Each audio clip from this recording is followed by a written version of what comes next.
ইসলামাবাদে US Iran শান্তি বৈঠক ভেস্তে যাওয়ার পর ইউএসের এবারে নতুন প্ল্যান। আমরা 24 ঘন্টা আগেই আপনাদের দেখিয়েছিলাম যে ইউএসএ এবারে আরও বেশি করে ক্ষিপ্র হয়ে উঠবে এবং ইরানকে একেবারে কোণঠাসা করার জন্য যা যা করণীয় সেই কাজগুলো করবে। প্রেসিডেন্ট ডোনাল্ড ট্রাম্প তিনি একটি টুইট করেছেন, সোশ্যাল মিডিয়ায় একটি পোস্ট করেছেন নিজস্ব ট্রুথ সোশ্যাল মিডিয়াতে। সেখানে পোস্ট করে তিনি বলছেন যে ইউএস নেভি এবারে ওই স্ট্রেট অফ হরমুজকে ব্লক করে দেবে, ওখানে একটা ব্লকেট করে দেবে। তো সেখান থেকে তিনি কি বলতে চাইছেন একবার তার এই সোশ্যাল মিডিয়া পোস্টটা একবার দেখাই, তাহলে আপনাদের একটা আইডিয়া হয়ে যাবে যে কেন এই পশ্চিম এশিয়ার যুদ্ধ এবারে আরও এসকেলেট করতে চলেছে। দেখুন, প্রথম থেকে অনেক কথা তিনি বলেছেন, আমার যেই জায়গাটা খুব গুরুত্বপূর্ণ বলে মনে হচ্ছে সেই জায়গাটা দেখুন। তিনি বলছেন, the United states navy, the finest in the world, will begin the process of blockading any and all ships trying to enter or leave the Strait of Hormuz. মানে বিষয়টা দাঁড়াচ্ছে এরকম যে স্ট্রেট অফ হরমুজে প্রবেশ করা বা স্ট্রেট অফ হরমুজ থেকে বেরোনো যে কোনো জাহাজকে নাকি ব্লকেট করে দেবে ইউএসের আর্মি। যদিও ইউএস সেন্ট্রাল কমান্ড বা সেন্টকম তাদের তরফ থেকে বলা হয়েছে যে ইরান থেকে আগত বা ইরানের যে কোনো পোর্ট থেকে আগত যে কোনো জাহাজকে বা ইরানের পোর্টে যাচ্ছে এরকম জাহাজগুলোকেই শুধুমাত্র আটকে দেওয়া হবে বা এগুলোকে ব্লক করা হবে। কিন্তু ডোনাল্ড ট্রাম্পের যে সোশ্যাল মিডিয়া পোস্ট তার সঙ্গে সেন্টকমের যে দাবি বা সেন্টকম যেটা বলছে তার মধ্যে একটা অমিল লক্ষ্য করা যাচ্ছে। এই জায়গা থেকেই আমি আরও বিস্তারিত আলোচনা করার জন্য আমার সঙ্গে অনলাইনে পেয়ে গিয়েছি বিশিষ্ট আন্তর্জাতিক সম্পর্ক বিশেষজ্ঞ শুভাশিস ব্যানার্জিকে। শুভাশিস বাবু, আপনাকে স্বাগত আজ তাক বাংলায়। শুভাশিস বাবু, পরিস্থিতি এরকম একটা জায়গায়, মানে এই রকমই একটা হয়তো আশঙ্কা করা হচ্ছিল, মানে অনেকটা জলে কুমির ডাঙায় বাঘের মতন। ইরান ওই স্ট্রেট অফ হরমুজকে পুরো একদম আটকে রেখেছে, ওখান থেকে যাতায়াতের ওপর ইরান নিজের কর্তৃত্ব দেখাচ্ছে। এবারে ইউএসএও চাইছে যে সেই কর্তৃত্ব নিজেদের ফলাতে। এবারে সিচুয়েশনটা ঠিক কি পরিস্থিতি তৈরি হলো এই স্ট্রেট অফ হরমুজকে কেন্দ্র করে, এই এক্সপ্লেনেশনটা যদি আমাদেরকে একটু বোঝান। দেখুন, এটা হলো না, একটা কথা আমরা বাংলায় বলি, পায়ে পাপ লাগিয়ে ঝগড়া করা। এটা সরি, এটা কোনোভাবেই মানে মেনে নেওয়া যায় না। এটা কেন মেনে নেওয়া যায় না সেটা আপনাকে আমি বোঝাচ্ছি।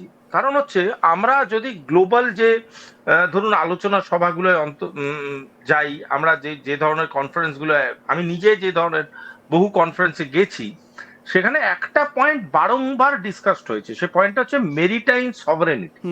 মেরিটাইম সভারেনিটি অর্থাৎ যে আমাদের ওয়াটারওয়ে আছে, ওয়াটার রুটস আছে, ওয়াটার টেরেন্স আছে, সেইগুলো কার কতটা নিজস্বতা আছে, কে কতটা কার কন্ট্রোল করতে পারবে, কার কতটা লিমিটকে সে বুঝে এগোতে পারবে, এই যে এন্টায়ার ভাবনা চিন্তাধারাটা, এইটা হচ্ছে মেরিটাইম সভারেনিটি। এই মেরিটাইম সভারেনিটিতে ইচ্ছাকৃত বারংবার যে আঘাত করার প্রক্রিয়াটা, এই আঘাত করার প্রক্রিয়াটা কিন্তু মোটেই আজকের বিশ্ব খুব একটা ভালো চোখে মেনে নিতে পারবে না, চাইবেই না। কেন মানবো মশাই? আমি ঠিক করে দেবো আপনি কখন স্থানে যাবেন, আমি ঠিক করে দেবো আপনি কখন খাবার খাবেন, আমি ঠিক করে দেবো আপনি কখন পড়াশোনা করবেন, এটা হতে পারে কোন? আজকে স্ট্রেট অফ হরমুজের সাথে আমেরিকার টেরিটোরিয়াল এক্সিস্টেন্স কতটা দূরে? আজকে স্ট্রেট অফ হরমুজের সাথে আমেরিকার জিওগ্রাফিটা কোথায়? সে বলছে আমি স্ট্রেট অফ হরমুজ কন্ট্রোল করবো। এখন ইরান তখন রিটালিয়েট যদি করে, ইরান আজকে যদি মাইনে রিটালিয়েট করে, মেরিটাইমে রিটালিয়েট করে, হোয়াট এভার রিটালিয়েশন যদি উনি করে, তার দায়িত্ব কে নেবে? কার ঘাড়ে যাবে এই দায়িত্বটা? একটা জিনিস আমাদের সবাইকে বোঝাটা খুব প্রয়োজনীয়, গোটা পৃথিবীটা না গায়ের জোরে চলে না। এই যে কথাগুলো ওনারা বলছেন আজকের ডেটে দাঁড়িয়ে, পুতিন তো ওপেনলি বলেছে, পুতিন যে আমি ঠিক এই জায়গা থেকে পুতিনের পোর্শনটায় আসবো একটু পরে। আপনার কাছে, আপনি যেহেতু এই কথাটা খুব উল্লেখ করলেন যে ইরান যদি রিটেলিয়েট করে, এবং যেটা খুব স্বাভাবিক, ইরান নিজেদের স্বার্থ যাতে বিঘ্নিত না হয় সেই জন্য চেষ্টা করবে, যে কোনো দেশ সেটা করে।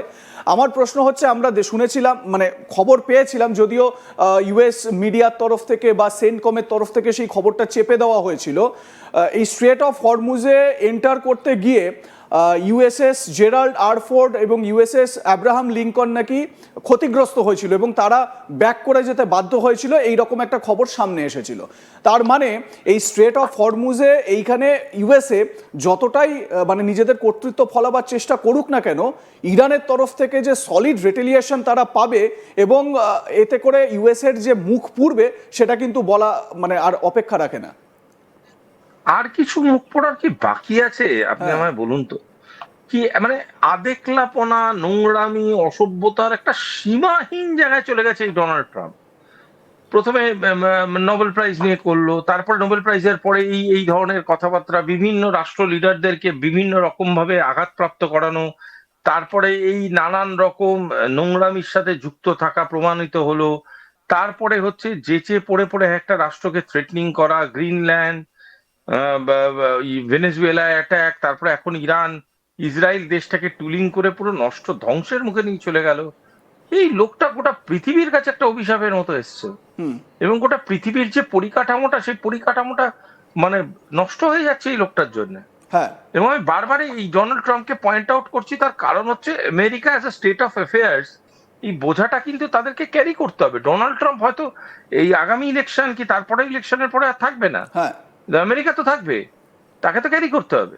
কিভাবে ক্যারিড হবে, কিভাবে চলবে আমেরিকা, সেইটা বোঝাটা খুব আবশ্যক। সেটা আমার কোথাও গিয়ে মনে হচ্ছে আমরা সবাই বুঝতে দেরি করে ফেলেছি এবং আজকের ডেটে দাঁড়িয়ে ডোনাল্ড ট্রাম্প যেটা করতে চলেছে ওটা গোটা পৃথিবীর কাছে, তার গোটা পৃথিবীর এনার্জি ইকুয়েশনের কাছে, গোটা পৃথিবীর এনার্জি যে রিসোর্সিং বা এনার্জি স্টোরেজের কাছে একটা বিরাট বিরাট বিরাট ক্ষতিকর একটা পদক্ষেপ হতে চলেছে।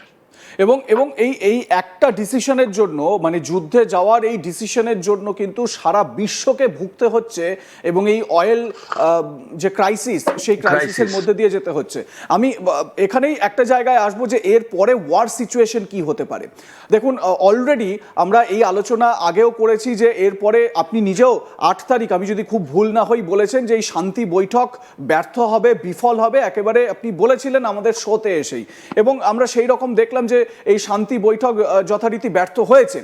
কোথাও কি আপনার মনে হয়েছে যে এটা একটা নেগোসিয়েশনের মঞ্চ তৈরি হয়েছিল বা দুই দেশ একটা সমঝোতায় আসবে সেই মঞ্চ তৈরি হয়েছিল?